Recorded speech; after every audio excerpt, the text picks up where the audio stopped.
आप सभी को जय मसीह की। द बाइबल पोर्शन में आपका स्वागत है। हमारा आज का वचन है पहला कुरिन्थियों 8वां अध्याय। अब मूर्तियों के सामने बलि की हुई वस्तुओं के विषय में हम जानते हैं कि हम सबको ज्ञान है।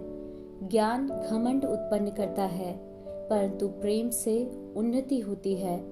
यदि कोई समझे कि मैं कुछ जानता हूँ, तो जैसा जानना चाहिए वैसा अब तक नहीं जानता। परंतु यदि कोई परमेश्वर से प्रेम रखता है, तो परमेश्वर उसे पहचानता है। अतः मूर्तियों के सामने बलि की हुई वस्तुओं के खाने के विषय में हम जानते हैं कि मूर्ति जगत में कोई वस्तु नहीं, और एक को छोड़ और कोई परमेश्वर नहीं। यद्यपि आकाश में और पृथ्वी पर बहुत से ईश्वर कहलाते हैं, जैसा कि बहुत से ईश्वर और बहुत से प्रभु हैं, तो भी हमारे लिए तो एक ही परमेश्वर है, अर्थात पिता, जिसकी ओर से सब वस्तुएं हैं और हम उसी के लिए हैं। और एक ही प्रभु है, अर्थात यीशु मसीह, जिसके द्वारा सब वस्तुएं हुई और हम भी उसी के द्वारा हैं।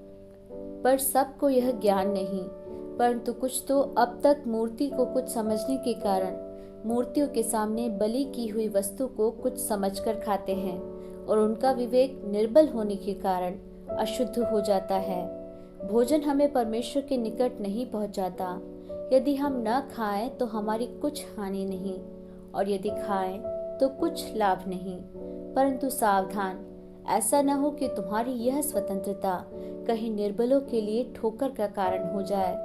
क्योंकि यदि कोई तुझ ज्ञानी को मूर्ति के मंदिर में भोजन करते देखे और वह निर्बल जन हो, तो क्या उसके विवेक को मूर्ति के सामने बलि की हुई वस्तु खाने का साहस न हो जाएगा? इस रीति से तेरे ज्ञान के कारण वह निर्बल भाई, जिसके लिए मसीह मरा, नष्ट हो जाएगा। इस प्रकार भाइयों के विरुद्ध अपराध करने से और उनके निर्बल विवेक को चोट पहुंचाने से तुम मसीह के विरुद्ध अपराध करते हो।